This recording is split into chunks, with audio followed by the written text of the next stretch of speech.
Ada. Muhammad Azril Ashraf, Muhammad Khairul Aiman, Muhammad Arif, Muhammad Arif. Ada. Okey. Achmat Firdian Shah, Ada sir. Hizal Emir Haris, Ada sir. Muhammad Fauzan Faris, Ada sir. Khairul Fitri, Ada sir. Wan Muhammad Lukman, Ada sir. Muhammad Aizat, Muhammad Aiman, Ada sir. Muhammad Faris, Ada sir. Said Muhammad Adin, Ada sir. Muhammad Haris Aiman, Ada sir. Said Muhammad Firdaus, Ada sir. Wan Muhammad Afham, Wan Muhammad Afham, Muhammad Shihabuddin, Muhammad Shihabuddin, Muhammad Daniel Haikal, Ada sir. Ya ada. Wainish Fari, Wainish Fari, Nur Atirah, Ada sir. Muhammad Arif, Ada sir. Muhammad Syafiq, Ada sir. Muhammad Firdaus. Ada sir. Okey. Ada yang nama belum sebut? Sir, Azri ada tapi dia tak boleh buka mic. Tak boleh buka mic. Siapa? Azri Ashraf, nombor 2. Nombor 2 Azrul Ashraf. Azrul Ashraf di mana sebelum ni? Sebelum ni tak ada pun. Baru jumpa kelas ke macam mana?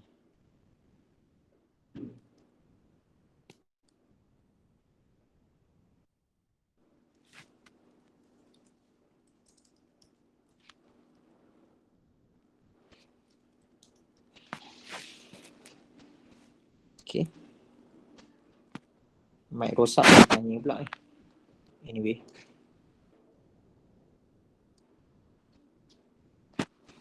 Okay, Syihabuddin.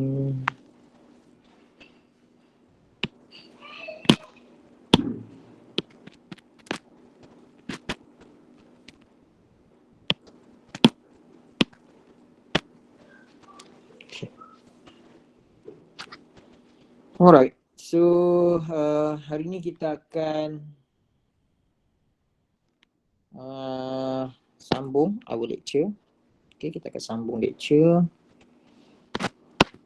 So we are still in the same topics lah, same topic like the last week, okay? Which is a failure resulting from static loading. Okay, so very brief. Okay, so in this chapter we are going to predict when the material fail, bila material tu fail. Okay, and then last week we already discussed about the definition of failure. So failure is not necessarily means the structure totally broken ataupun totally fractured. Okay, so failure ni bukan bermaksud material tersebut ataupun structure tersebut dia patah ataupun pecah. Okay, dia ada different definition lah. Okay, so for example here plastically deform. Okay, maksudnya kalau material ataupun structure tersebut go into plastic deformation, so we also can consider the material or the fail lah. Okay, so the definition of the failure is depends. Okay, depends on you as a engineer lah ataupun you as a designer. Okay, you decide how to define the failure. Alright, but in general, in this course ataupun dalam chapter ni, we assume the failure occur for the ductile material. For ductile material, we assume the failure occur at the onset of plastic deformation. Okay, so maksudnya once the material ataupun ductile material ni dia go to plastic deformation, then we assume the material ataupun the structure already fail. Okay, itu definition lah untuk course ni lah, okay, ataupun untuk chapter ni. And then brittle material, for the brittle material, we assume that the failure occur at fracture. Maksudnya dia totally fracture. Kita anggap itu adalah failure point lah. Okay, failure point.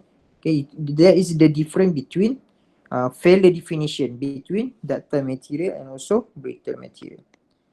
Alright, and then we look at, we already discussed also, there are three type ataupun three group of ataupun three model, three theory or whatever you call lah. Okay, failure theory ataupun model. There are three failure model for ductile material. This is the most famous one lah. Okay, macam saya cakap minggu lepas, ada banyak lagi teori, melambat-lambat lagi teori ya. So but this not simple. The general one ataupun yang mula-mula yang everyone accept is these three lah. Okay, the first one is the maximum shear stress theory. This is the first theory lah, maximum shear stress theory. Nama pun shear stress, so means that the model ataupun the mathematical punya equation nanti dia based on shear stress lah. Okay, based on shear stress. And then the second model ataupun the second failure theory is what we call as a distortion energy. So maksudnya failure tu dia akan failure tu based on this theory, the failure is predicted based on distortion energy. Distortion energy maksudnya bila material dia distort ataupun dia deform, maksudnya material tersebut dia akan absorb certain value of energy lah. So the failure dia kita predict based on that energy. Okay, the energy absorbed by the material. That's why kita panggil dia sebagai distortion energy. Distortion energy ataupun voimisis lah, nanti you akan dengar, yang akan tengok lah. Okay, yang MSS theory tadi tu, okay, dia nama lain dia adalah Tresca lah. Okay, Tresca ni nama saintis saya rasa. So dia bawa nama dia lah, Tresca. You boleh kalau you adalah you pernah guna finite element software, so you akan biasalah dengar Tresca ni, Tresca, voimisis and so on. Okay, so that is a common theory lah. Okay, and then ductile column Moore, DCM, ductile column Moore. Moore ni pun nama saintis juga. Okay, ductile column Moore. So this is based on ductile column Moore ni, dia based on stress lah, normal stress. Okay, kita akan tengok nanti. And then there are three type of failure theory for the brittle material. Okay, first one is the maximum normal stress, MNS. Okay, and then the second theory under brittle material is modify Moore. Okay, modify Moore. So basically dia kat sini ductile column Moore. So yang ni dia slightly different between with ductile column Moore. Okay, and then the last one is the brittle column Moore.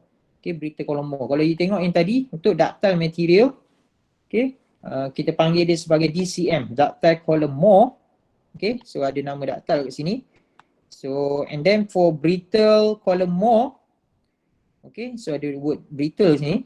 So the same equation. Okay, we will apply the same equation, tapi normal stress tu different. Okay, macam contoh macam DCM ni, ductile column Moore ni kita akan guna value SY, yield stress. Okay, yield stress sebab kita nak predict yielding kan, kita nak predict yielding, plastic deformation. So untuk brittle column Moore ni, instead of guna yield stress, kita akan guna ultimate tensile strength. Okay, sebab apa guna ultimate tensile strength? Sebab brittle material dia tak ada UTS. Okay, kalau you tengok ni, okay, stress strain curve yang kita dah discuss last week. Okay, last week kita dah discuss yang ni. So kalau you tengok brittle material ni dia tak ada. Brittle material dia tak ada yield stress. So that's why kita kena guna ultimate tensile strength lah. Ini kita panggil ultimate tensile strength lah, maximum stress dia. Okay. Tapi kalau ductile material, okay, so kita akan guna yield stress, value yield stress. Sebab apa kita tak guna ultimate tensile strength? Sebab untuk ductile material, macam saya bagi tahu tadi, ductile material kita predict based on yielding. Yielding ni maksudnya sebelum plastic deformation. So kita predict failure tu based on plastic. Okay, plastic deformation just before the plastic deformation. That's why kita akan guna SY, yield stress, okay, instead of sigma ultimate tensile strength lah ataupun SUTS. Okay, kita tak guna UTS untuk ductile material. Okay, so that is the three theories under brittle material and also three theories under yielding lah to predict failure. And then we also discussed last week we also discussed on maximum shear stress, MSS theory. Okay, MSS theory. So as I said, this theory also we call it as we can call it this theory as a Tresca ataupun gas theory. Okay, gas theory ataupun Tresca lah. Okay, tapi Tresca ni yang paling popular sekali lah. Kalau you adalah pengguna finite element software, Tresca ni is common terms yang kita guna lah. Okay, dalam finite element software ni dia digunakan Tresca ataupun tadi saya cakap Voigtmycin. Okay, and then we look at on that lah. So we discuss on theory ni. Okay, however last week we some of you have some of you have difficulty lah to understand what is the principal stress sebab dia kita akan convert okay, even though this theory is based on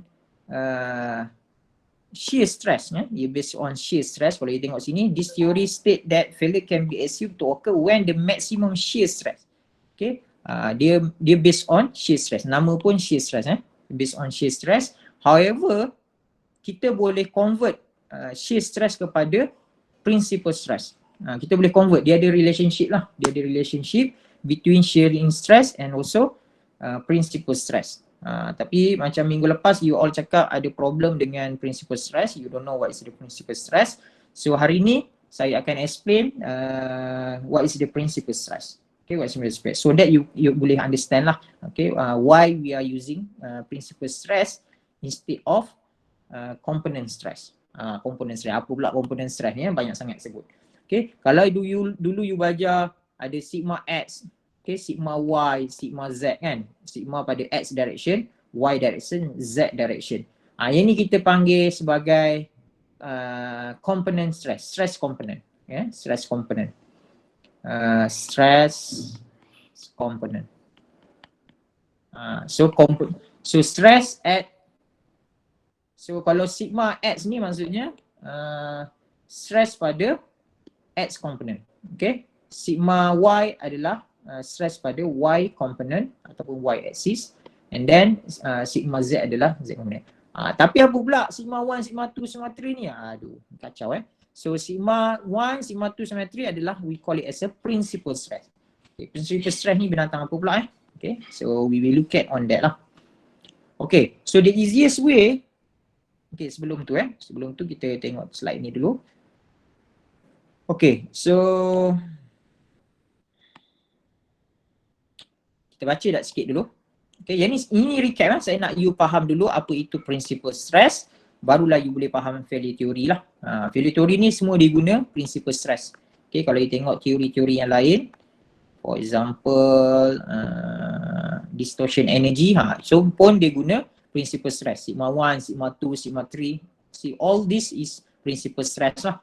Okay, even for column more. Okay, kita tengok column more. Pun dia guna principal stress. Tapi kena faham lah what is the principal stress. Alright. So easy, senang je sebenarnya. Okay, kalau you all faham definition. Okay, so kita recap dulu what is the principal stress. Okay. So principal, okay, sebelum tu kita baca dulu. The most general state of stress at a point may be represented by 6 component. Okay, so dekat dunia ni, so there are 6 component of stress. Okay, there are 6 possible component of stress acting on the structure. So maksudnya structure dekat any structure, any mechanical structure and so on, structure tersebut boleh, okay, structure there are 6 possible stress yang boleh acting on that structure. Maksudnya ada 6 jenis, 6 component of stress yang boleh acting on the structure. Okay. Contoh, saya bagi contoh. Let's say you ada bridge, bridge lagi So you ada bridge macam tu, okay, and then bridge macam tu, okay, jambatan jambatan, okay, bridge, okay, bridge, and then ada lori lalu sini lori lalu, ton, okay, lori lalu. So and then saya nak analyze, for example, I analyze, let's say saya nak analyze satu titik kat sini. Okay, satu titik kat sini. So let's say point A. Okay, point A. Okay, so the easiest way, saya ambil semua elemen lah. Saya nak analyze pada titik A tu, what is the stress at point A. So cara paling mudah saya draw macam elemen lah. So elemen ni very small lah, very small. Dia boleh represent sebagai one point. Okay, one point A. Point A so dia boleh represent by one small element lah. One rectangle element macam ni square element. Sebab apa square element? Supaya kita mudah nak lukis dia punya stress nanti Okay. So stress pada point A, okay, stress pada point A dia boleh jadi, dia ada possibility stress tu pada y direction. So kita panggil sigma y. Okay, sigma y. Sigma y. So ada possibility point A tu dia subjected to the sigma x. Okay, sigma x. Ada juga possibility sigma z. Okay, so point A tu boleh subjected to x, boleh subjected to y, boleh subjected to z. Okay, so ada 3 component lah. Sigma x, sigma y, sigma z. So ini kita panggil komponen pertama, komponen kedua, komponen ketiga.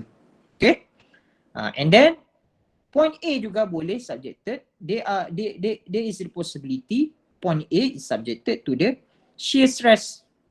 Okay, shear stress pun boleh juga. Okay, so you lukislah sendiri. Ini macam mana nak lukis.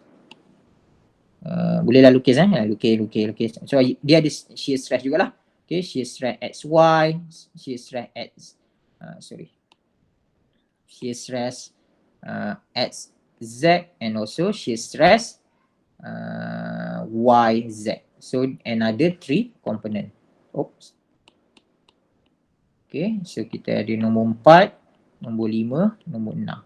So ini adalah possibility of stress yang boleh acting pada A. Maksudnya ada 6 jenis stress yang boleh acting on point A. Yang ni kita panggil sebagai state of stress. This is what we call as a state of stress. Okay, sekarang you faham maksudnya setiap elemen, setiap structure kat dunia ni, okay, boleh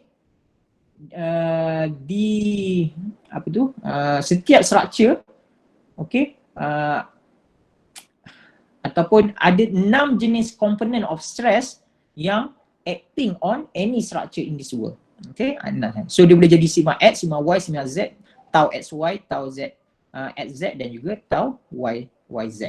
Okay, ada 6. Okay, tapi kalau value dia kosong lah. Okay, tapi ini adalah possibility lah, ada 6. So itu maksud dia. Okay, the most general state of stress at a point, okay, any point can be represented by 6 component. Okay, itu maksud dia. Okay, so komponen apa? Komponen sigma x, y, z dengan x, y, y, z dengan zx. Zx, yes. Okay. Alright.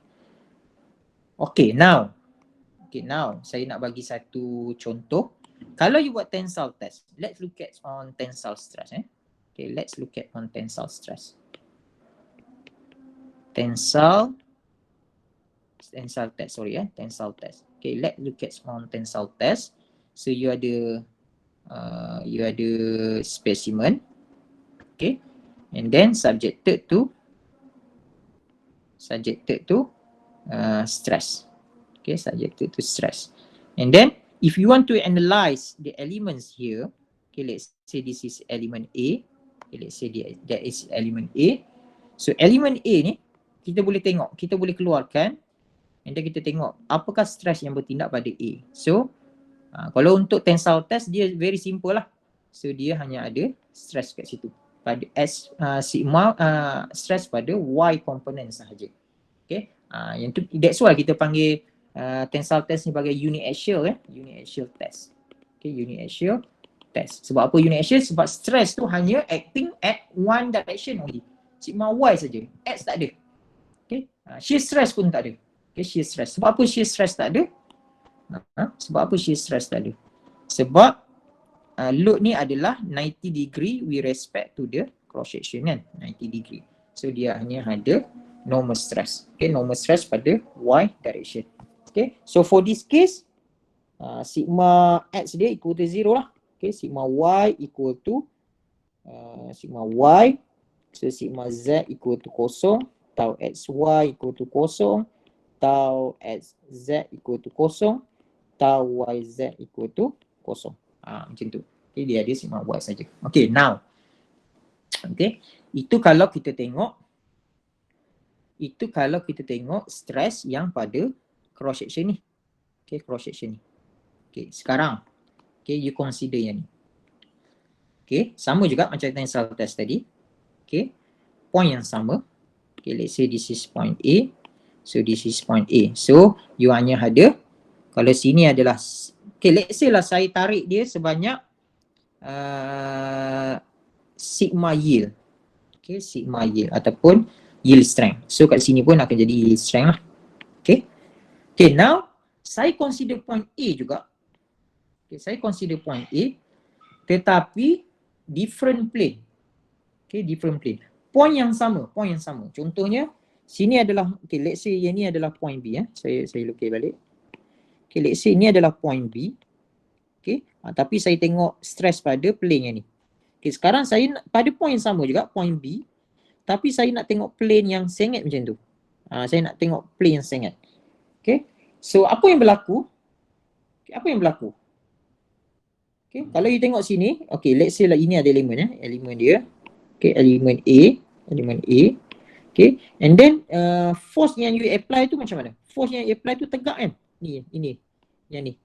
Tegak dia straight kan? Straight. Okay, so maksudnya dekat point A tu stress dia macam ni. Load dia macam tu. Okay, load dia macam tu. Okay, so kalau load macam ni, apa yang berlaku? Okay, apa yang berlaku? So load ni you boleh resolve kan dia. Okay, dia akan jadi macam ni dan juga ni. You boleh resolve kan. Resolve sini, resolve sini. Sebab dia ada angle kat sini kan, dia ada angle. So you boleh resolve.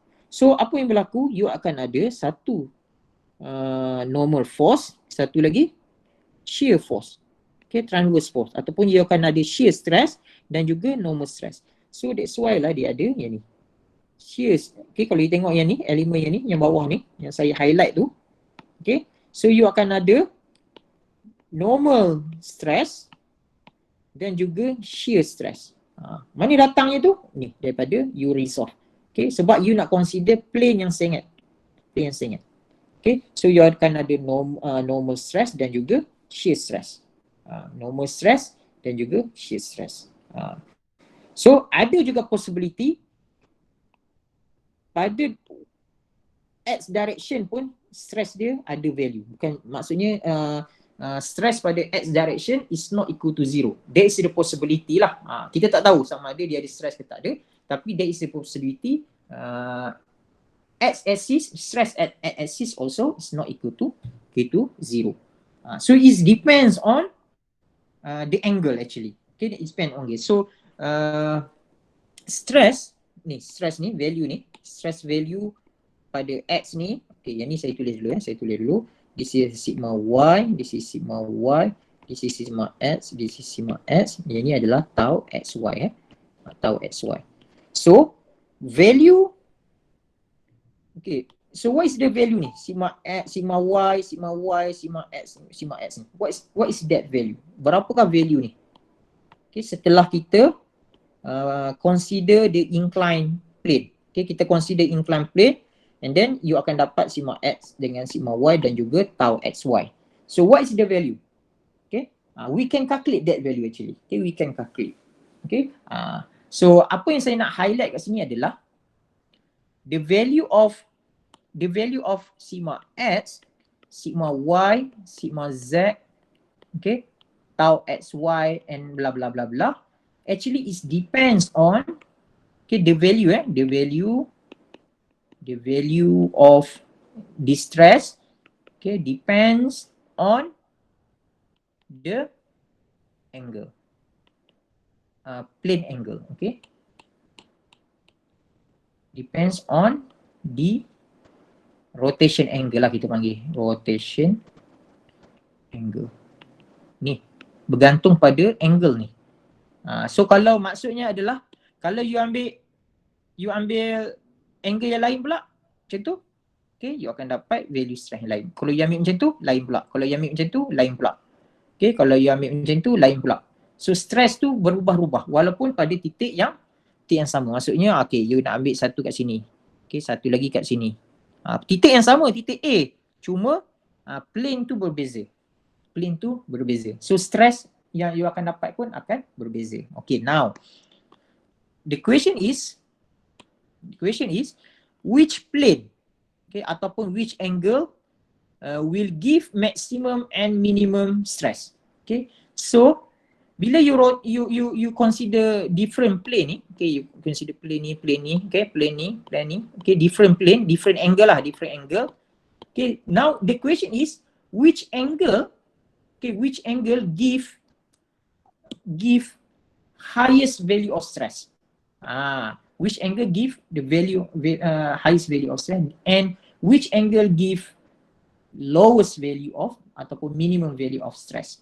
Okay, yang tu yang penting lah. Okay, sekarang ni bila you nak consider sama ada material tu fail ke tak, you kena consider what is the maximum stress. Okay, berapakah value maximum stress pada certain point lah, ataupun di dalam structure tersebut lah. Okay, you ada structure, you nak tahu dia kat mana akan berlakunya failure, you kena tahu stress mana yang paling tinggi. Okay, sekarang ni inilah tujuannya, kita nak tahu angle mana yang memberi stress yang paling tinggi.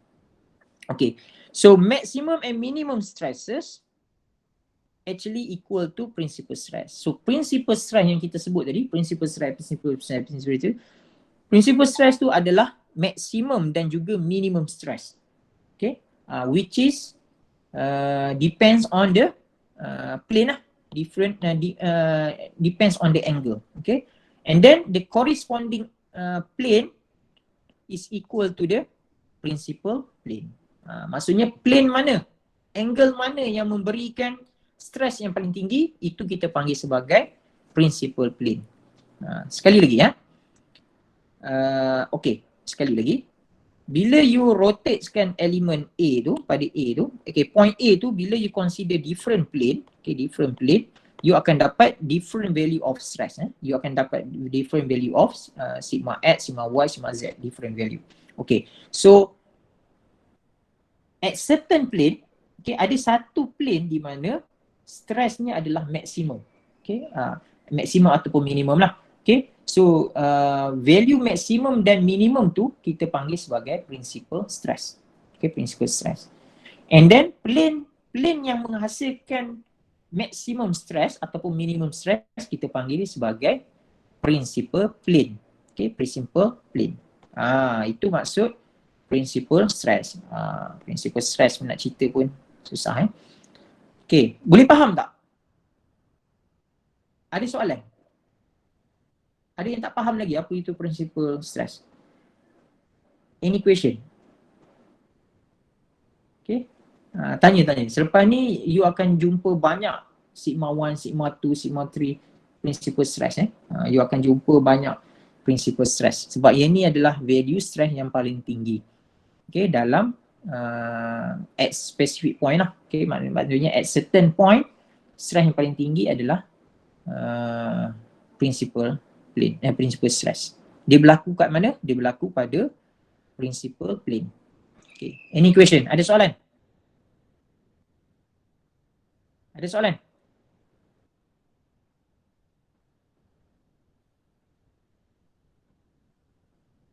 Ada soalan tu ni? Semua senyap je. Okay, saya cakap seorang-seorang je ni. Okay.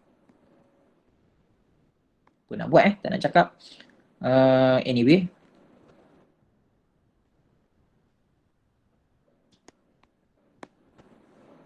Okay, so sekarang you dah tahu kita ada possibility, so ada 6 jenis, 6 component of stress, component, okay, of stress, okay, 6 component of stress.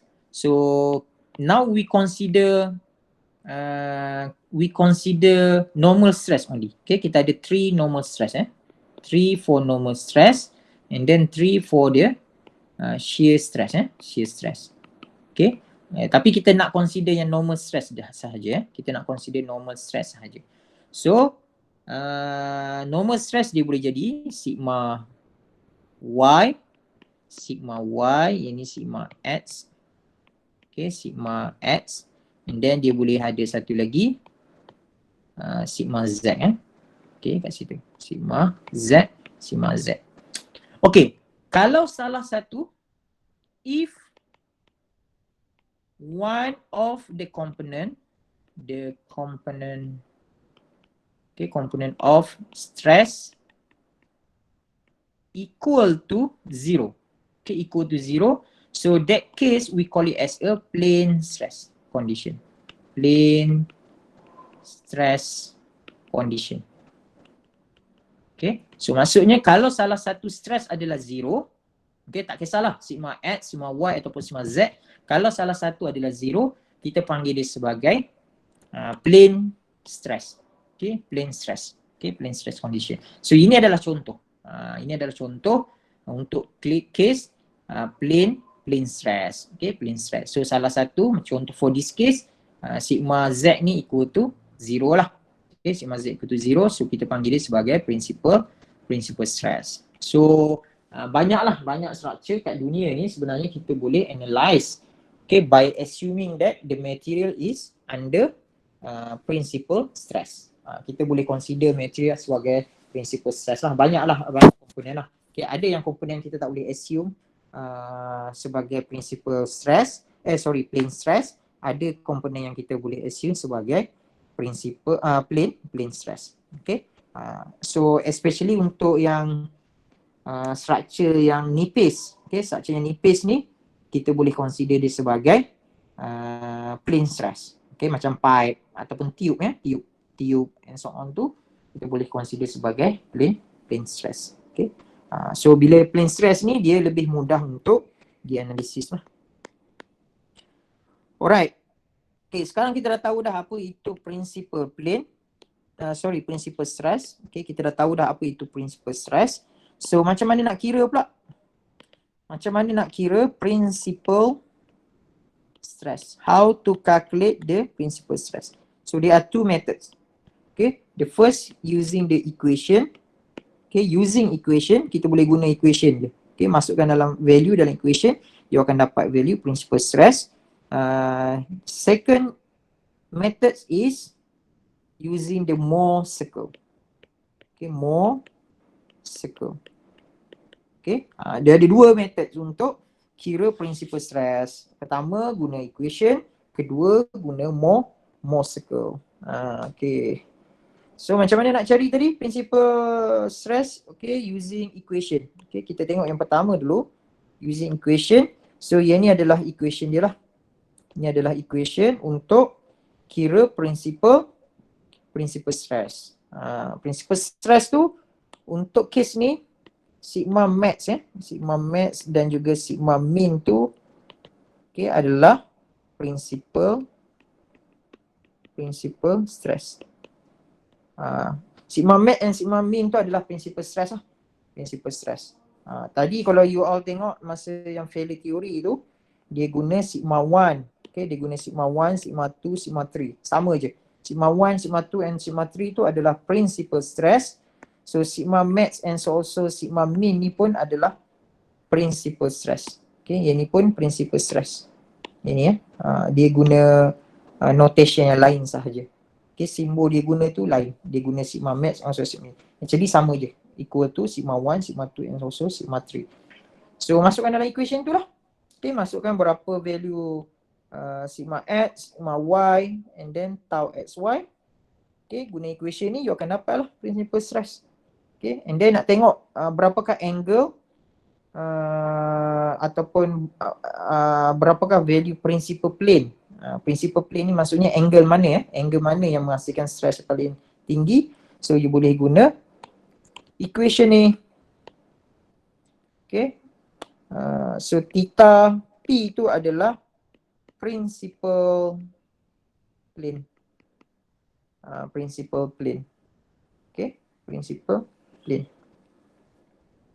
Okay, ada soalan? You all bila saya tanya tak ada. Ada soalan tak? Ke you all nak quiz?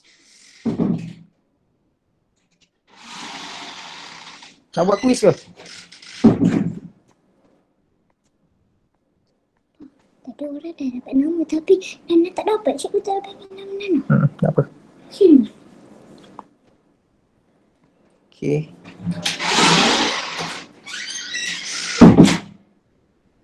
Okay, boleh tengok contoh ni.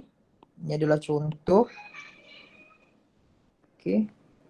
Principal apa tu? Principal stress ni sebenarnya dia diajar dalam subjek yang lain lah. Okay, tapi tak apa. Okay, kalau you all tengok yang ni adalah salah satu contoh lah. Kita tengok contoh, saya pergi very brief lah. Okay, saya explain very brief. Okay, let's say for the state of plane stress shown. Okay, so you ada elements ni, element. Okay, and then you ada ini adalah sigma x, ni adalah sigma y. So yang 40 ni adalah tau xy.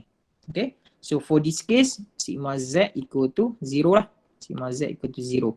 Okay, 0. So ini adalah case untuk plane stress. Okay, case untuk plane stress. So that's why you tengok ni plane stress. Okay, for the state of plane stress shown, determine the principal plane. Principal plane. So principal plane tu maksudnya theta P lah. Okay, and then the second one is principal stress.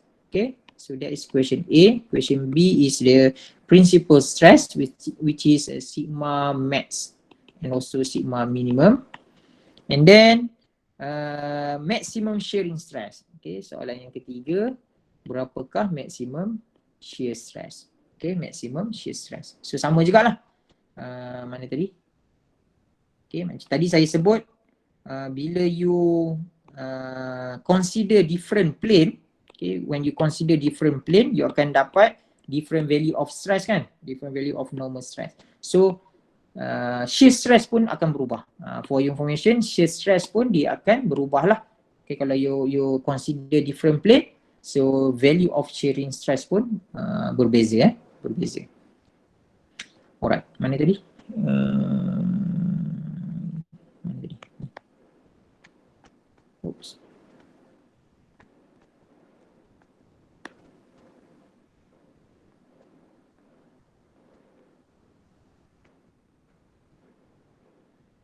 Okay. Okay. So question 3 tadi cari maximum shearing stress. Okay. So macam mana nak cari theta P? Macam mana nak cari principal plane? Okay, so guna equation yang saya bagi tahu tadi lah. Yang ni ya. Guna equation ni. Okay. Guna equation ni. Then you masukkan je lah value. Ni ya, equation ni ya. Equation ni. Okay, dapatkan theta, theta P. So tau XY dah diberi. Okay, 40. Okay, tau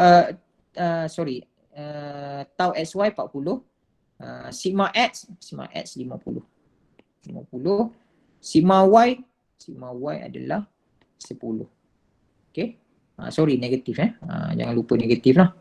Negatif 10. Okay, sebab apa negatif? Sebab dia compression Ni, compression. Okay, compression. So negatif 10. Okay, and then masuk dalam equation lah. So equation, dia akan dapatlah theta tu sama dengan 53.13 ataupun 26.58. Okay.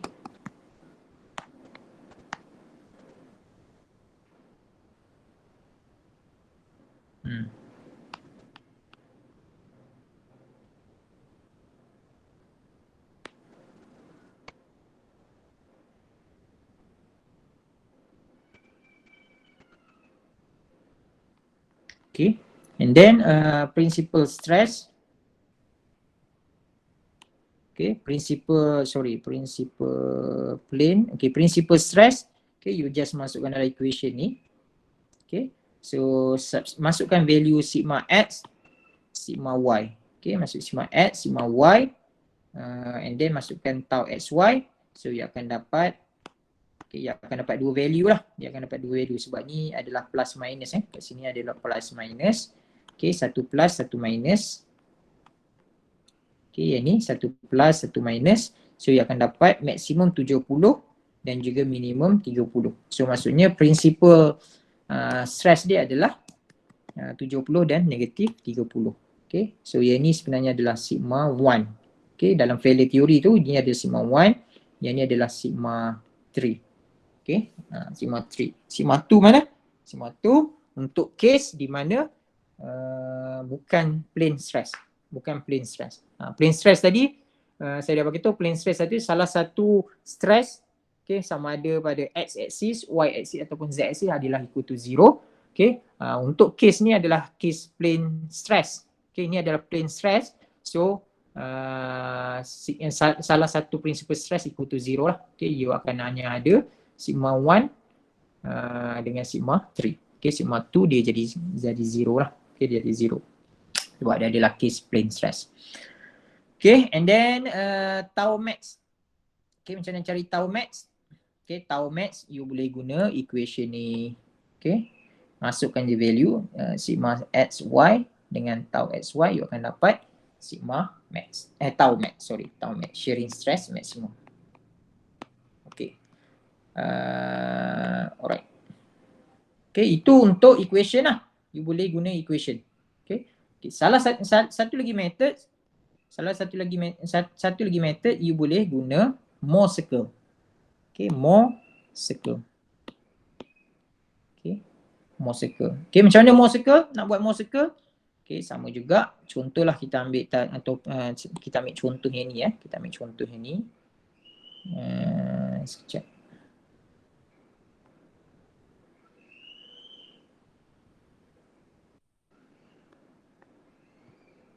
Okay, saya copy sekejap.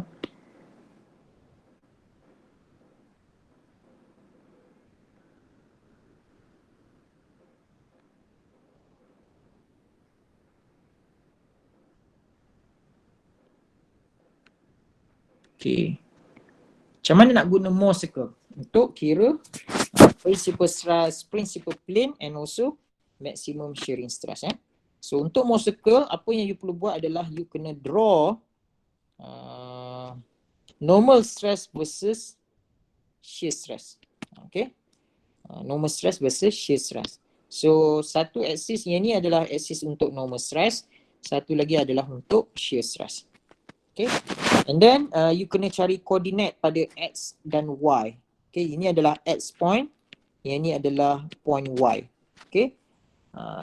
sini adalah point X, ini adalah point Y. And then you kena buat koordinat dia lah. Berapa koordinat untuk X? Koordinat untuk X adalah 50. Okay, 50 ni ya, normal stress dengan untuk kes ni X adalah normal stress lah, Y adalah shear stress. Okay, untuk point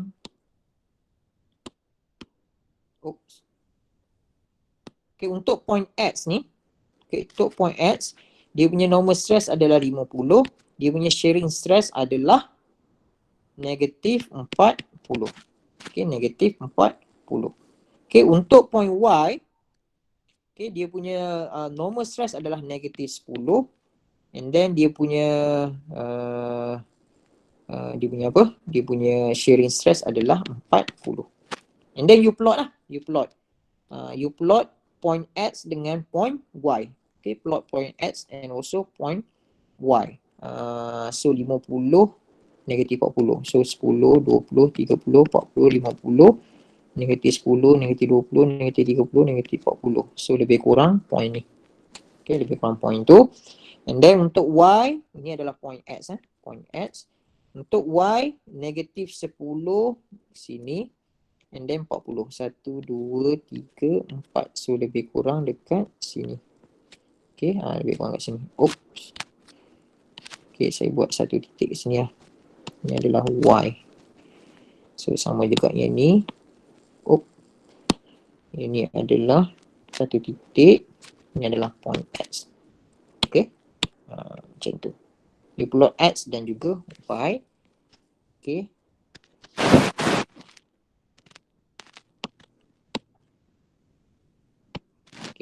Then you sambungkan ni jadi satu garis lurus. Dan buat bulatan yang menggabungkan dua point ni. Dua bulatan yang gabungkan dua point ni. Itu adalah Mohs circle. Itu adalah Mohs circle. Mohs circle. Sir, Yes. macam mana sir boleh dapat yang untuk yang X tu 50, lepas tu negatif 40? Lepas tu yang Y negatif 10?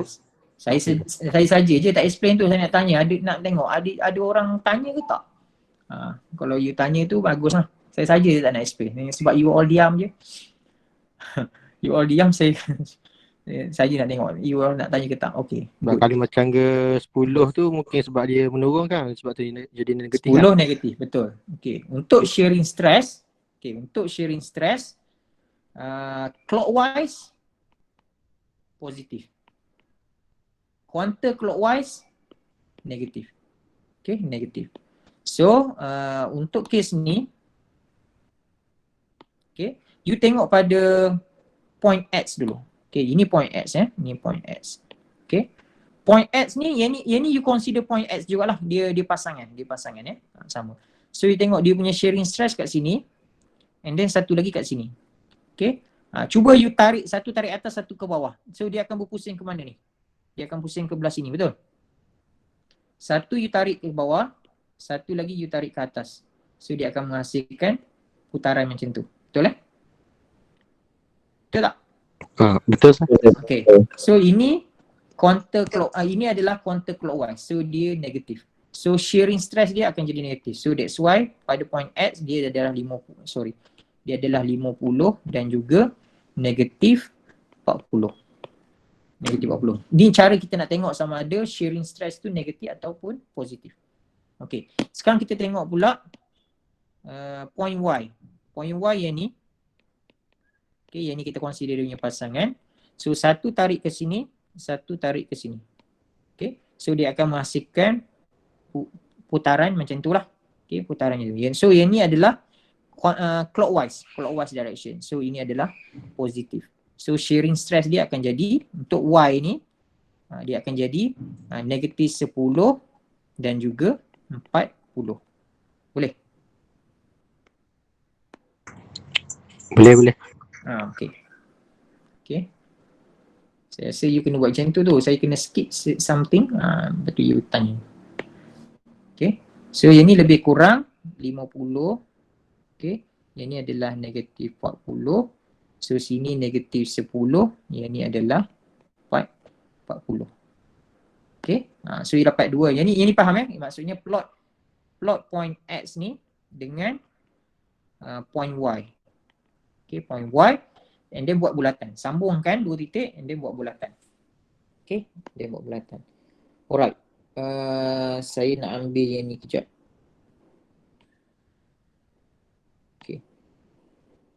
Okay, so kalau daripada bulatan ni, kalau you all tengok, bulatan ni dia mencerminkan ataupun dia refer kepada, yang ni bulatan ni dia refer kepada stres pada elemen tersebut. Untuk keseluruhan, you ada elemen tadi point A tadi, and then you boleh rotate saja kan, dia boleh rotate, dia boleh jadi macam ni kan, dia boleh jadi macam ni and then dia boleh rotate macam tu. Okay, dia boleh rotate dia boleh rotate sebanyak 360 degree. Okay, dia akan boleh rotate. So sama juga. Yang ni adalah menunjukkan stress, value stress apabila elemen tersebut, point tersebut di rotate ataupun different plane lah. Ini adalah value stress pada different plane. Different plane. Plane sekarang ni, untuk elemen sekarang ni, yang saya bulatkan ni, elemen sekarang ni, ini dia punya value stress. Ni kat sini, 2 ni. Okay, 2 ni. Tapi kalau you rotate sekarang ni, kalau let's say lah you consider plane 30 degree plane. Okay, you consider 30 degree. 30 degree. So plane ni dia mungkin berubah. Mungkin value dia kat sini dan juga kat sini. Macam ni. Dia bertukar. Okay. So yang warna merah ni, bulatan yang merah ni actually dia represent stress value pada different angle. Okay, pada different angle. Alright, yang tu yang pertama. Yang kedua, daripada sini you boleh nampak lah dekat mana normal stress yang paling tinggi. Point mana yang menghasilkan normal stress paling tinggi. Okay, daripada bulatan ni, kat mana normal stress yang paling tinggi? Point mana? Okay, point di sini Ini adalah point normal stress yang paling tinggi. So ini basically adalah sigma 1 ataupun sigma maksimum. Inilah sigma maksimum. Okay. Tak ada dah value yang lebih tinggi daripada point ni. Kan yang bulatan ni adalah represent stress. So stress yang paling, normal stress yang paling tinggi adalah di sini. Okay. Yang ini pula adalah stress yang paling rendah. Okay, ataupun stress minimum, iaitu sigma 3. So principal stress dekat bulatan ni, ini adalah principal stress. Ni, yang bulatan warna biru ni, itu adalah value principal stress. Okay, principal stress. Okay, plane dia mana plane? Principal plane mana? Ni principal plane ni. Principal plane yang saya highlightkan ni. Ini principal plane. Okay. Kat mana pula value normal stress yang paling, shearing stress yang paling tinggi? Mana value shearing stress paling tinggi? Dekat sini. Ini adalah tau max. Okay, tau max. Okay. Sir, nak tanya sir. Okay, tanya. Saya tak faham macam mana nak lukis bulatan tu yang Y dengan X garisan tu berada di tengah bulatan ke macam mana sir? Tidak, not necessary di tengah bulatan lah. Maksudnya you sambung kan, you cari kertas graf paper, and then cari jangka lukis. Jangka lukis bahasa Inggeris apa? Apa dia panggil jangka lukis tahu tak? Tahu sir. So you lukis lah, dia not necessary at the center, dia yang garis tengah dia tu tidak semestinya di 0-0. Maksudnya ambil center line daripada XY tu lah. Yes, dia center line pada XY. Center line. Kiranya dia diameter bulatan dia adalah titik bulatan. Dia adalah titik bulatan. Contohlah saya bagi contoh. Saya bagi contoh lagi satu. Okay, buatlah elemen apa pun. Okay, let's say yang ni adalah 20. Sini, okay, 20. Okay, 50 lah. 50. And then kat atas. Okay, so shearing stress dia adalah Saya bubuh sini, shearing stress dia adalah 30.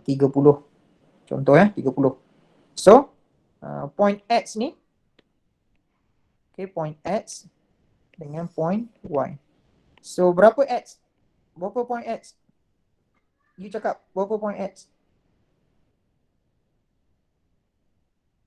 Berapa koordinat X? 50 negatif 50. 3. So negatif 30. Negatif 30. Okay, good. Y, Y 20 20. negatif 30. 30. Okay, good. So, and then you buat Mohr circle. Mohr circle adalah shearing stress versus normal stress. Okay. Okay, so ini adalah shear, ini adalah normal stress. And then plotkan X, point X. 50, 30. So saya assume jalan ni 10, 20, 30, 40, 50. Lebih kurang sinilah 50. And then negatif 30. Saya assume je sini ni 1, 2, 3. Negatif 30. Negatif 30. So point dia lebih kurang dekat sinilah untuk X. Okay. And then Y 20. 20 untuk normal stress. 20 untuk normal stress, so lebih kurang kat sinilah. 20.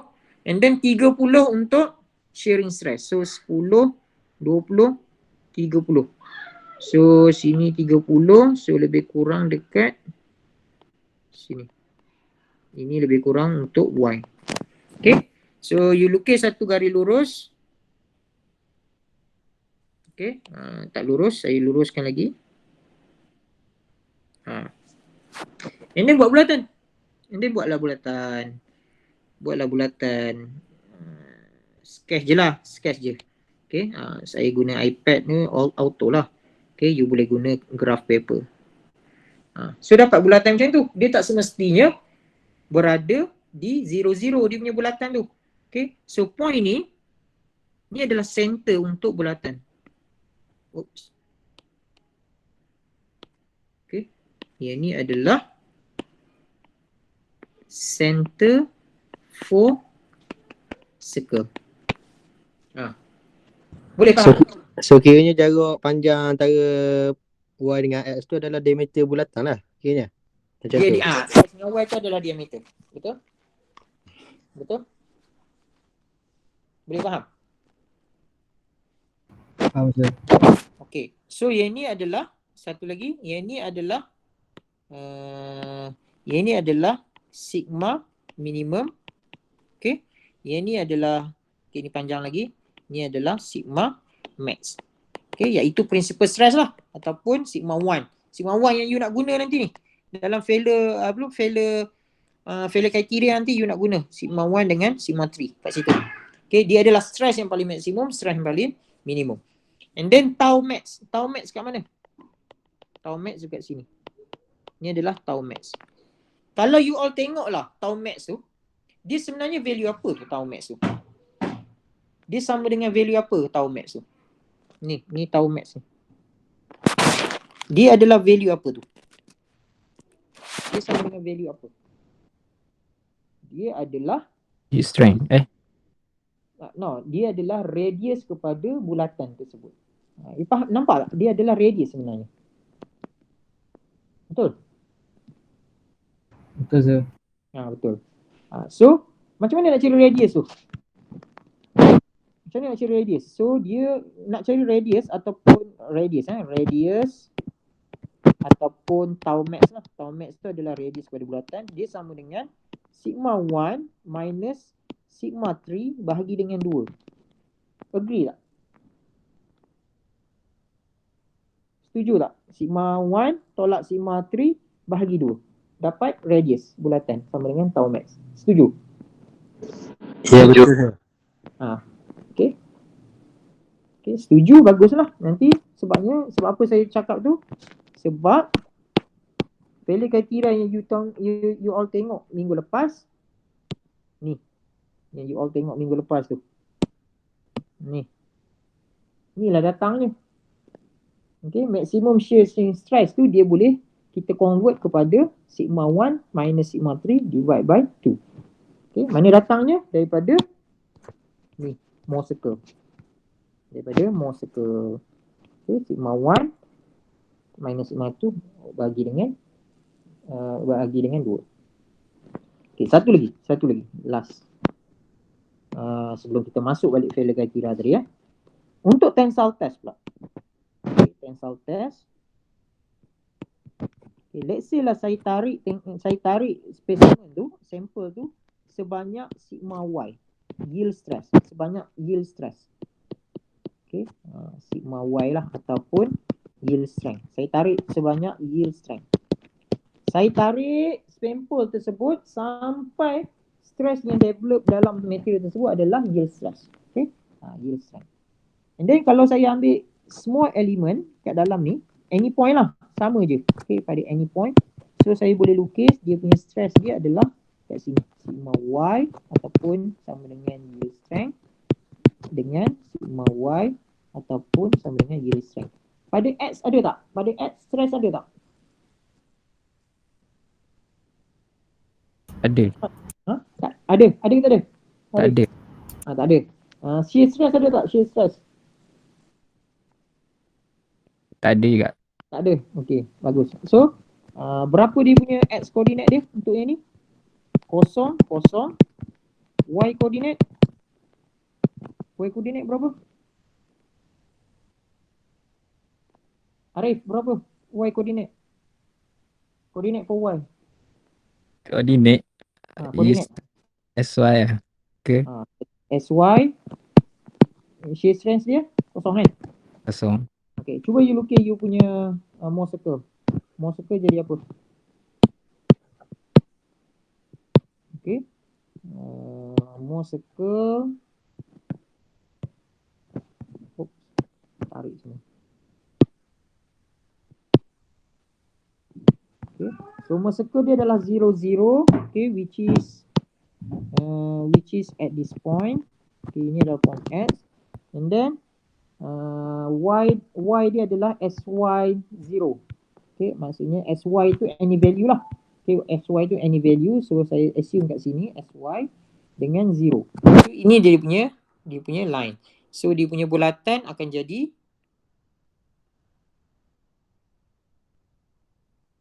okay, itulah bulatan dia. So daripada sini ini adalah sigma 1. So sigma 1 tu sebenarnya adalah SY. Okay. And then point ni, ini adalah sigma 3. Sigma 3 ni sama juga dengan 0. Okay. And then ini adalah tau max dia. Okay, tau max. So tau max dia equal to what? Tau max equal to sigma 1 minus sigma 3 bahagi dengan 2 ataupun sama dengan sigma 3 ni 0, so dia sama dengan sigma 1 bagi 2, sigma 1 sama dengan SY, so SY bahagi dengan 2. Okay, ini adalah Mohr circle untuk tensile test. Betul lah? Mohr circle untuk tensile test. So kalau you patah balik, tengok balik yang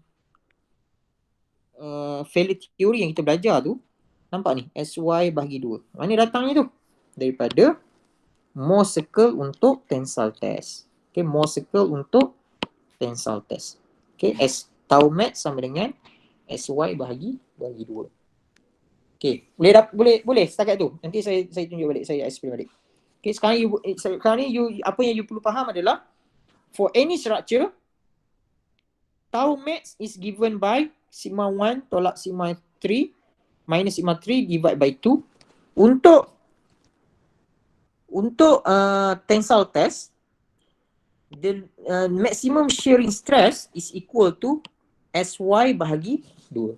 SY bahagi 2 ataupun yield strength divide by 2. Okay, now let's go to the first theory. Okay, teori yang kita dah belajar minggu lepas, tapi saya ulang balik, mungkin boleh bantu you punya understanding lah. Okay, maximum shearing stress. Apa maximum shearing stress punya teori dia bagi tahu? Okay, kita tengok sekejap. Okay. This theory state that the failure can be assumed to occur. Okay, maksudnya berdasarkan teori MSS teori ni, based on MSS theory, failure can be assumed to occur. Maknanya failure is occur when the maximum shearing stress in the complex stress system. Complex stress system ni maksudnya structure lah. Structure. So failure berlaku apabila, failure akan berlaku apabila shearing stress maximum of the structure, of the structure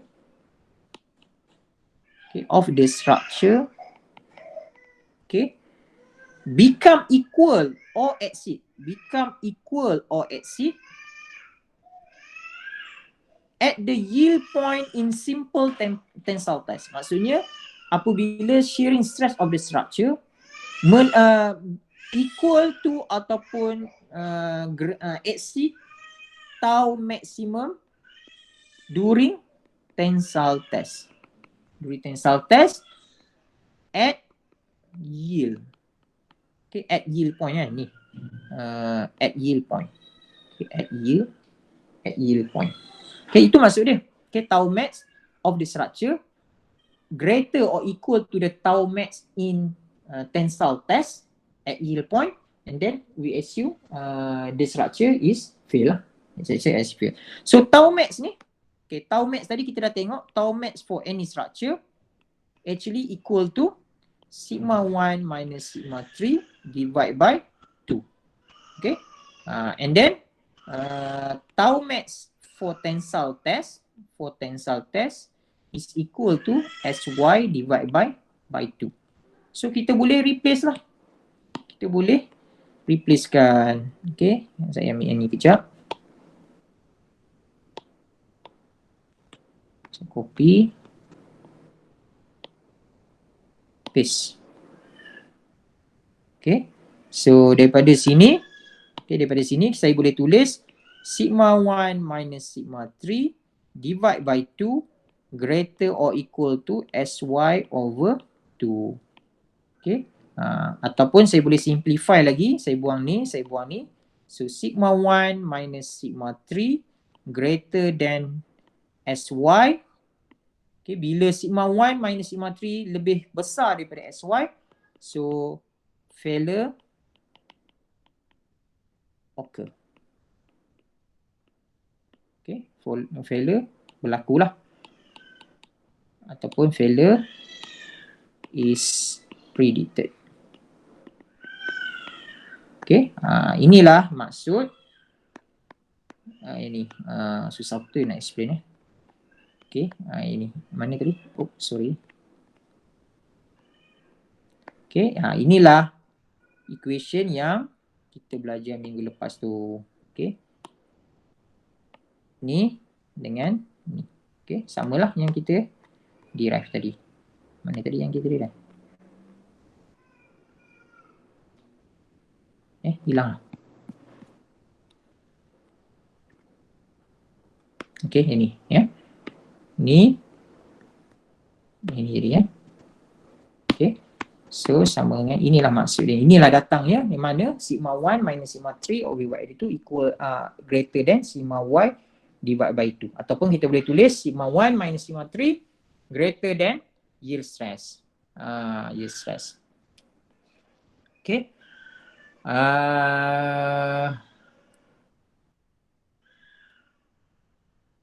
Yield strength in shear. Yield strength in shear equal to 0.5 sy. Not important. Why is not important? Boleh faham? Ada yang tak faham tak? Ada siapa yang tak faham? Sir. Sir. Yes. Nak tanya sikit pasal yang apa ni? Yang Morse circle tu. Kalau macam saya tunjuk contoh kan, dua contoh ni untuk dia punya center point bulatan tu di paksi X kan, maksudnya kosong di paksi X. Paksi Y, sorry. Kosong di paksi Y. Kalau katakan bulatan tu naik atas sikit, maksudnya ada. Maksudnya bulatan naik atas, maksudnya macam mana? Bulatan naik atas. Sekejap. Bulatan ni naik atas macam tu? Mana ada. Tak ada. Tak ada. Tak ada apa ah. Ni macam seolah-olah you cakap macam ni lah. You cakap bila Doraemon nak sampai di dunia. Macam tu lah. Soalan tu tidak logik lah. Dia takkan berlaku lah. Okey, saya tanya je. Saya tak tahu. Tak apa. Okey je. That's a good question lah. Cuma tak berlaku lah. Sebab benda macam ni kita naikkan sekali paksi dia pula. Naikkan paksi dia. Macam tu. Tak berlaku lah. Okey, baik sir. Okay. Saya gurau je juga. Thank you Okay. sir. Alright. Any other question? Ada soalan lain? So center dia memang dekat paksi X. Center dia mesti intersect pada X lah. Dia akan intersect pada X. Dia memang akan confirm intersect pada X. Nanti you boleh buka, saya ada bagi slide, saya rasa slide untuk recap kan, ada nama recap transformation stress or strain. Sebenarnya dia banyak lagi definition kat sini, cuma saya tak tulis lah, saya tak tulis yang penting lah. Sebenarnya kat sini kita ada panggil dia sebagai sigma average. Okay, lepas tu yang ni adalah R, yang ni adalah principal plane, 2 time principal plane. Dia banyak definition lagi. Cuma saya tak nak serabutkan you sebab kita nak fokus pada failure theory. So saya tak naklah masuk apa itu sigma average, apa itu macam mana nak dapatkan principal plane, macam mana nak dapatkan radius bulatan, semua tu saya tak nak masuk. Dia panjang lagi sebenarnya cerita tu. Cuma saya tak nak cerita kat you lah. And then yang ni baru case untuk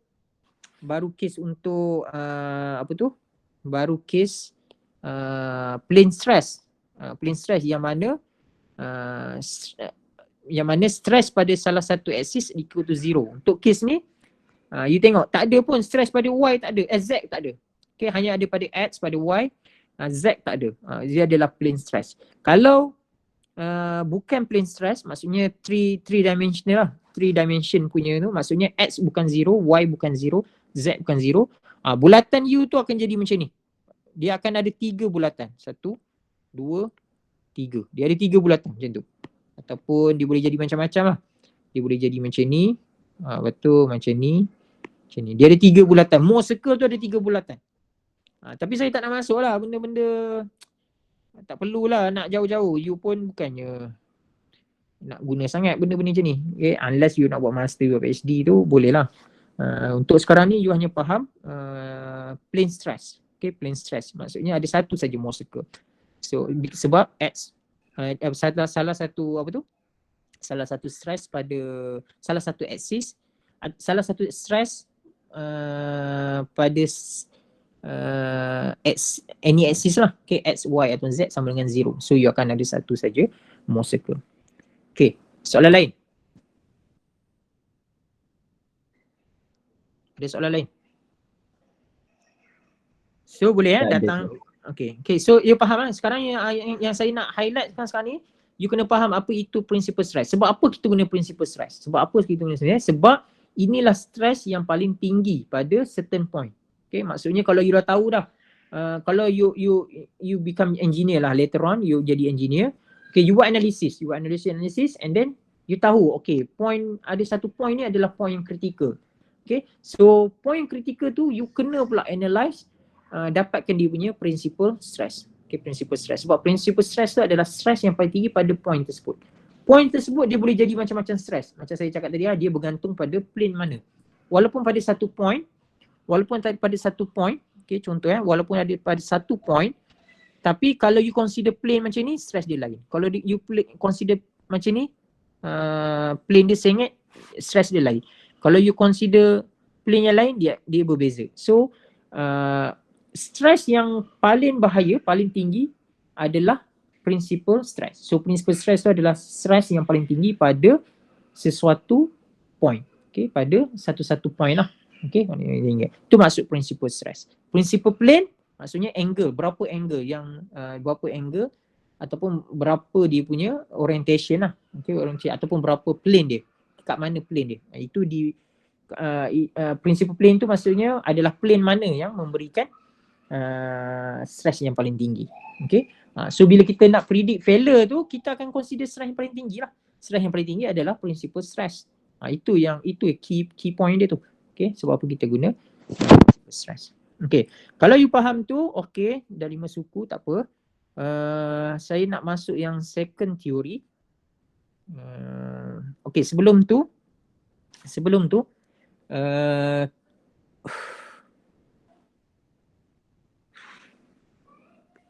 okay, sebelum tu kalau okay, tadi kita dah derive sigma 1 minus sigma 3 is equal to SY. Okay, SY kita dah derive tadi. So kalau you nak consider factor of safety, okay, you just divide by n lah. Okay, just divide by n. Ini kalau you nak consider factor of safety lah. You dah faham lah kan kenapa kita guna factor of safety. Itu saya dah explain apa itu factor of safety. So kalau you nak make sure you know to avoid any error in calculation, uncertainties and so on, you have to consider factor of safety. So factor of safety tu you boleh letak bawah SY tu lah. Okay, equation dia boleh jadi macam ni lah kalau you nak consider factor of safety. Okay. Okay, ataupun equation ni lah kalau you guna tau max kan. Okay, sama jugalah. Sebab apa ada dua tadi? Sebab yang asal tadi adalah sigma max equal to sigma 1 minus sigma 3 divide by 2 greater or equal to SY over 2. Okay, so dia ambil yang ni. Okay, sama jugalah. Okay, so divide by 2 and then darab dengan n lah kalau you nak consider factor of safety. Okay, yang ini tak penting. Yang bawah ni. Okay, saya boleh explain kemudian tapi saya rasa not necessary. Okay, ini adalah bila kita consider for the case of plane stress lah. Okay, ini adalah case plane stress. Okay, kalau you perasan nampak ni ada 0 kat 0 sini, 0 sini, 0 sini. 0 sini. Okay, so salah satu stress 0. So ini adalah case untuk plane stress. Okay, plane stress. Okay, and then you boleh baca lah. So plane stress tu dia apa tu? Kalau kita assume plane stress, dia boleh derive equation lah. Equation yang asal ni dia akan derive lah. Okay, dia akan jadi sebab stress pada ni adalah stress 3 ni adalah stress 3 tadi. So stress 3 equal to ataupun principal stress 3 equal to 0. So yang ni jadi 0 lah, jadi 0. So dia tinggal sigma 1 equal to SY over N. That's why you dapat yang ni. You tengok dapat satu saja. Okay. Untuk case ni adalah sigma 1. Okay. Ni adalah sigma 1, ni adalah sigma 2, ini adalah sigma 3. Okay. So sigma 1 yang sigma 3 dia tidak equal to 0 lah. So yang ni adalah sigma 1 actually, sigma 3. So equation yang sama lah. Okay. Untuk case ni sigma 1 equal to 0, sigma 2, sigma 3. So sigma 1 ni equal to 0. Okay. So equation tadi jadi sigma 1 tolak sigma 3 equal to SY over N. So yang ni kosong. So you akan dapat minus sigma 3 greater or equal to SY over N ataupun sigma 3 tukar dia punya ni jadi SY over N. So you dapat yang ni. Okay. So daripada 3 equation ni okay, daripada 3 equation ni you boleh draw benda ni. You boleh draw figure tersebut. Figure tu. So apa pentingnya figure ni? Okay, figure ni menunjukkan bila stress yang you kira tu berada di dalam ni, di dalam shaded area ni, pada shaded area ni, maksudnya material tersebut tidak fail lagi. Okay, so shaded area ni bermaksud no failure. Okay, no failure. Okay, so kalau you kira stress, you dapat stress tersebut di point ni. Macam tadilah you kira stress pada X dengan you kira stress pada Y kan. Okay, kalau you dapat point dia luar daripada shaded area, so maksudnya structure you tu akan fail. Okay, maksudnya failure happen lah. Okay, maksudnya berlakulah failure. Okay, so area yang warna merah tu, yang warna kelabu tu, warna merah ke apa tu, warna pink tu, itu adalah kawasan di mana failure tidak berlaku. Okay, luar daripada kawasan tu, failure akan berlaku. Okay, ada soalan setakat tu?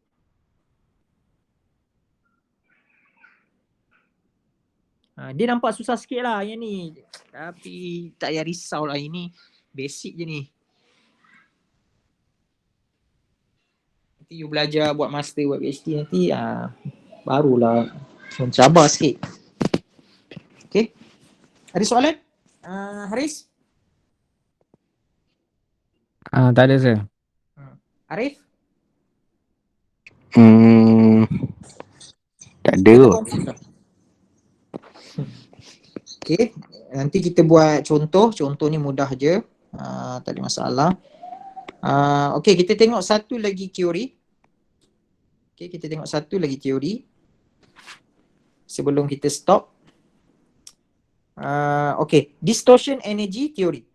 Distortion energy. So macam saya bagi tahulah, dia punya nama pun distortion energy. So dia predict failure tu based on berdasarkan distortion energy. Okay. Yang tadi tu, yang mula-mula MSS theory. Okay, kalau you tengok MSS theory ni, okay, maximum shearing stress. So dia predict, so this theory actually predict failure based on shear stress. Okay, based on shear stress. And then apa yang berlaku adalah kita convert, walaupun dia based on shear stress, tapi kita convert kepada principal stress. Okay, kita convert kepada principal stress. So sama juga dengan distortion energy ni. Okay, even though nama dia based on distortion energy, tapi kita akan convert distortion energy ni kepada principal stress. Dia ada relation lah, dia ada relationship.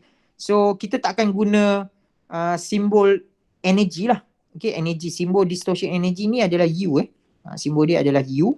Tapi kita tak nak guna U. Kita akan convert dia kepada dalam in term of, kita akan derive in term of principal stress. Kita akan kira stress. Sebab apa kita tukar? Sebab kita senang nak cari principal stress. Kalau kita nak cari distortion energy susah calculation dia susah. So based on theory ni, kita baca sikit. This theory state that failure can be assumed to occur when the distortion strain energy per unit value in the complex stress system reach or exceed distortion energy per unit volume for yield in simple tension and also compression test. This theory also known as a Voigt-Mises or Voigt-Mises-Henke strain energy octahedral shearing stress theory. Banyaklah nama dia.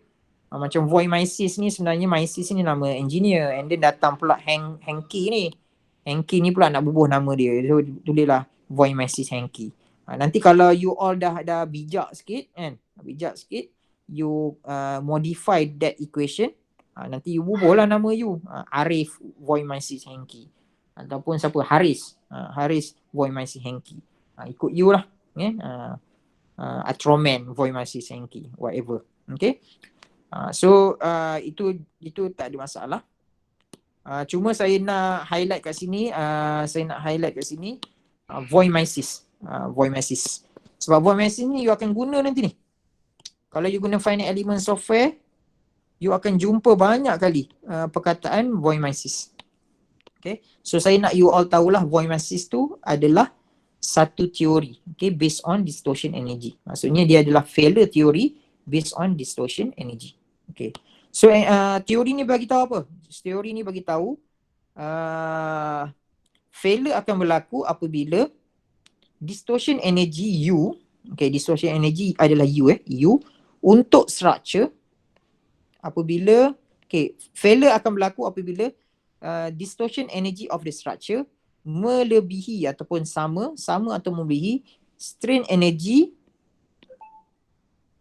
semasa tensile test. Okay, semasa tensile test pada yield point. Itu je beza dia. Yang tadi failure berlaku apabila shearing stress of the structure melebihi shearing stress pada tensile test. Okay. Yang ini pula failure akan berlaku apabila strain energy of the structure melebihi strain energy pada tensile test. And then kita akan convert U ni kepada principal stress. Kita tak nak tulis dalam bentuk U lah. Kita akan tukar dia dalam bentuk in term of principal stress. So dia jadilah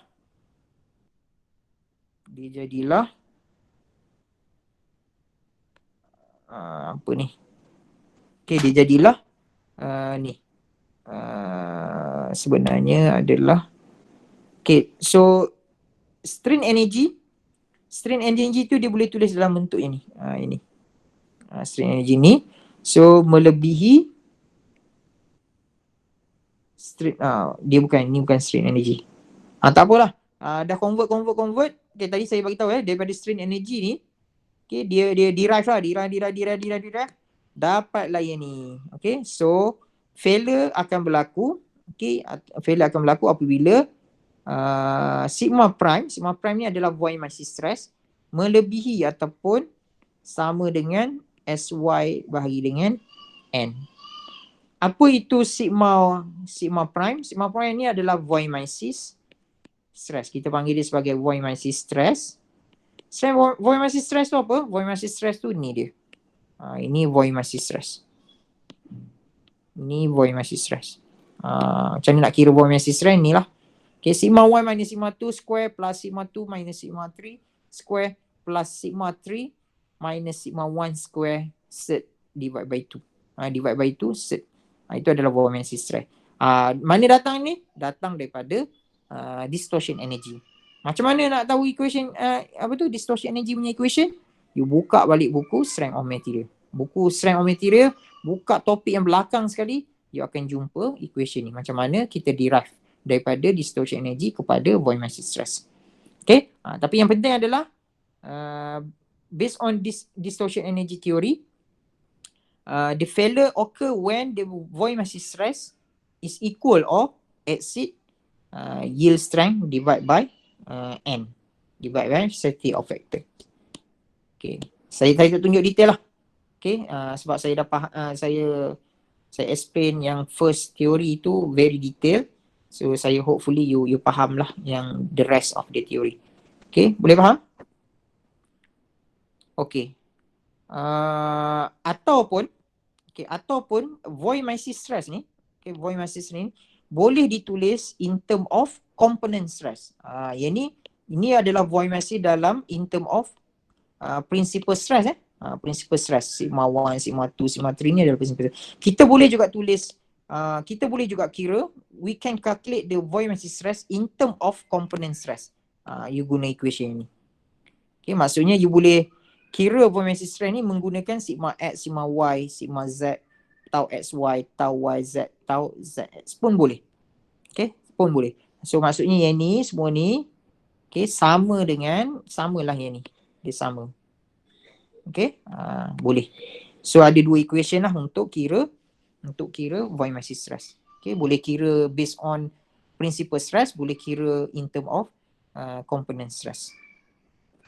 Okay, and then kalau you plot, okay, kalau we consider plane stress, kita consider plane stress, okay, macam case yang tadi juga, kita pun boleh plot dia punya failure surface. Kita panggil failure surface yang diagram ni kita panggil failure surface failure surface. So sama juga untuk void masih stress pun ataupun distortion energy, kita boleh draw. Okay, kita boleh draw dia punya failure surface. So yang shaded area tu, yang solid line tu, okay, yang saya merahkan tu solid line, ini adalah untuk distortion energy. Okay, ini adalah failure surface untuk distortion energy. Okay, so yang mana biru tu, ini adalah yang MSS theory. Okay, kita dah tengok tadi, ini adalah MSS theory. Okay, daripada figure ni, kalau lah you buat calculation, okay, you buat calculation and then you dapat point kat sini. You dapat point, you plot lah, you kira sigma A, sigma B and then you plot dapat kat point sini. So maksudnya structure you failure tak akan berlaku. Okay, failure tak berlaku, you punya structure tak akan fail lah, Okay, tak akan fail lah. So dua-dua teori kata tak akan fail lah. So kalau you kira-kira you dapat point kat luar ni, so maksudnya failure berlaku. Okay, structure you akan fail, okay, berdasarkan kedua-dua teori. Okay, and then kalau you buat calculation, you dapat dekat point ni. kat point sini. Point sini kat luar. So maksudnya adalah based on distortion energy, structure you masih tidak fail.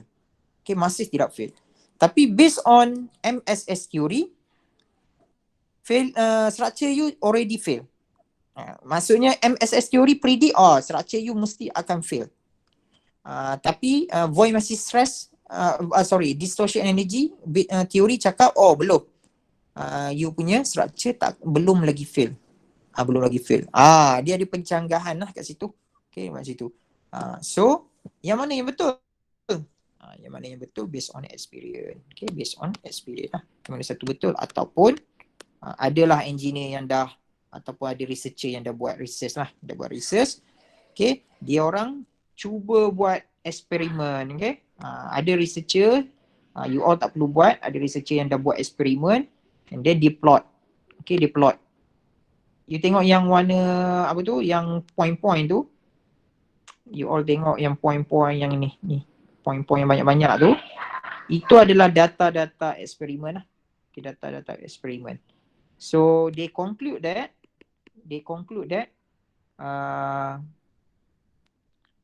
experimental data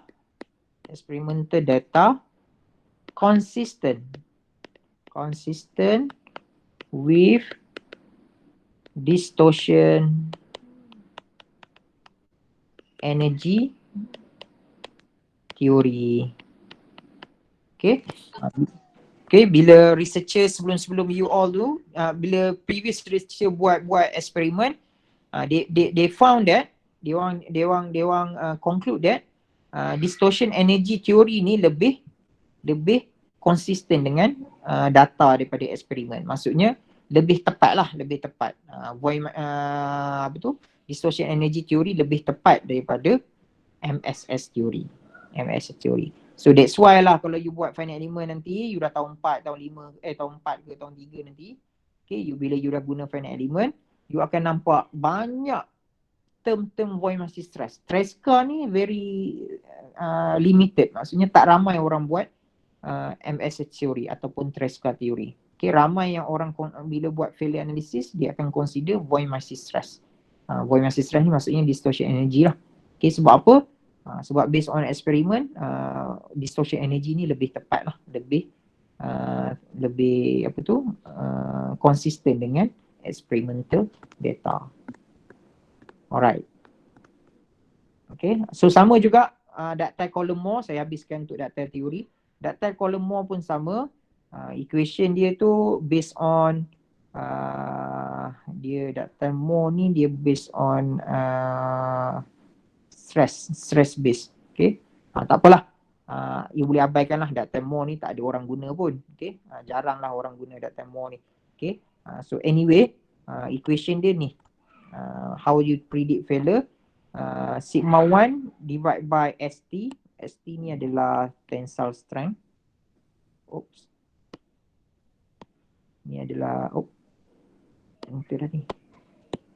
Okay, ST ni adalah tensile strength. Okay, yang SC ni adalah, ini tensile strength, ini adalah compressive strength. Compressive strength. Then N adalah factor of safety lah. Okay, you boleh hafal je lah dia punya equation tu. Okay, dia punya equation. Tak perlulah saya explain apa itu Coulomb. And then Coulomb ni pun kita boleh lukis dia punya failure surface. Failure surface. So dia jadi macam itulah. Ini dia punya failure surface. Okay, failure surface dia. Okay, maksudnya dalam ni tidak berlaku failure, luar kawasan ni failure akan berlaku.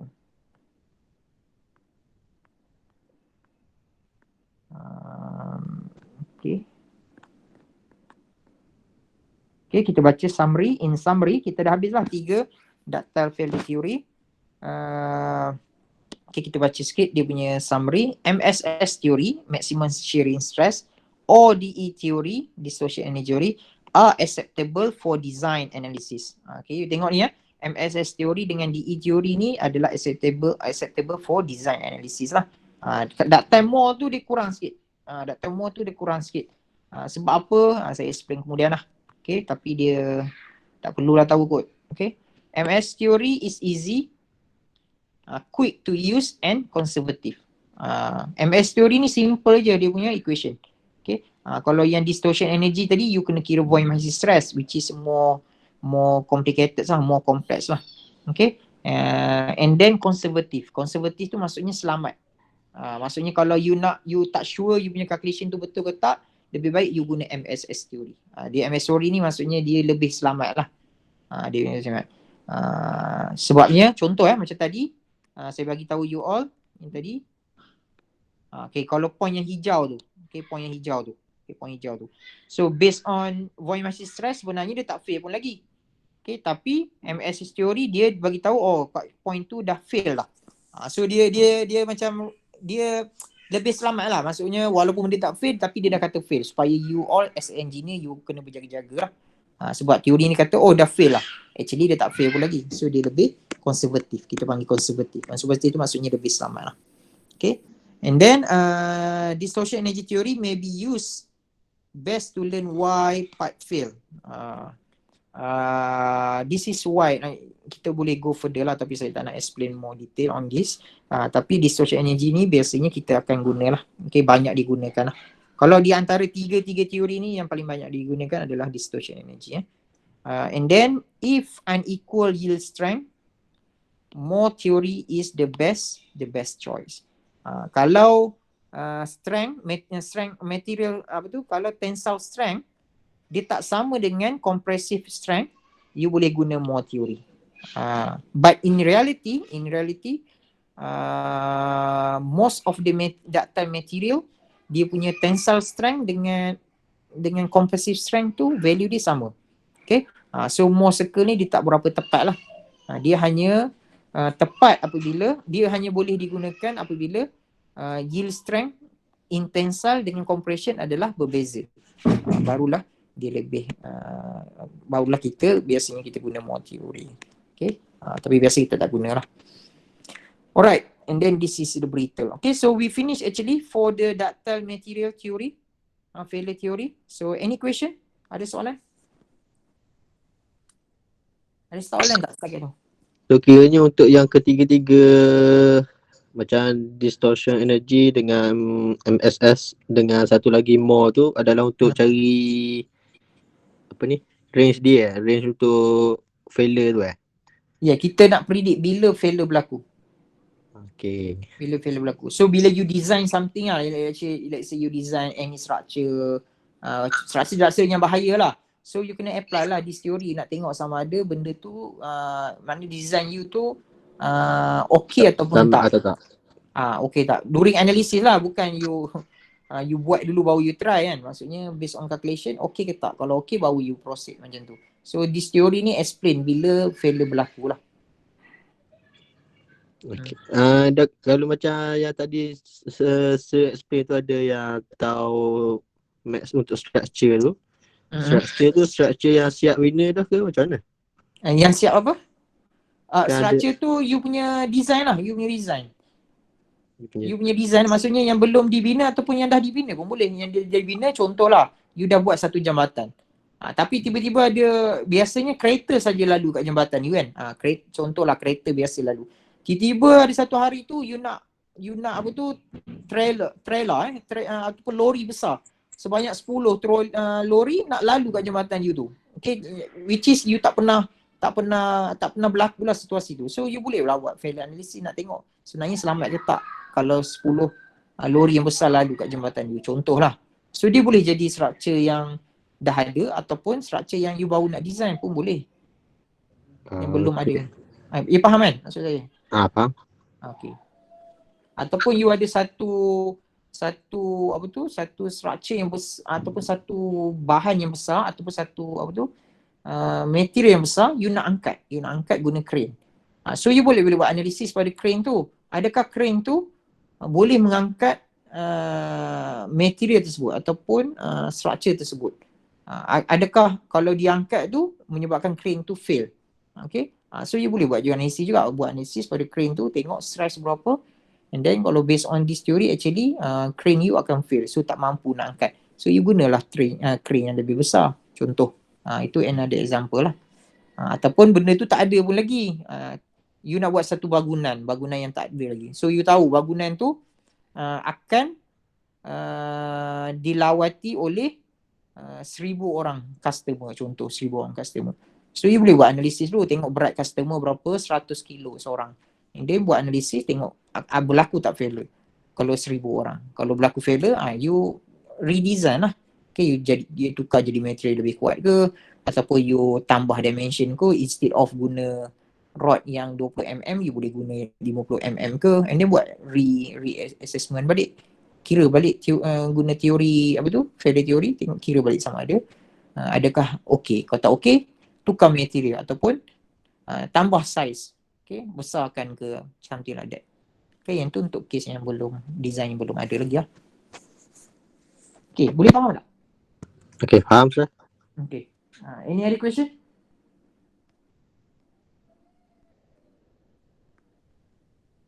Tapi biasa benda-benda ni bila you masuk dalam R&D punya department ke, ataupun you masuk dalam research center, barulah you guna benda-benda ni. Ataupun kalau tidak, kalau contohlah yang saya bagi tahu tadi, biasa kita buat analisis guna finite element kan, finite element.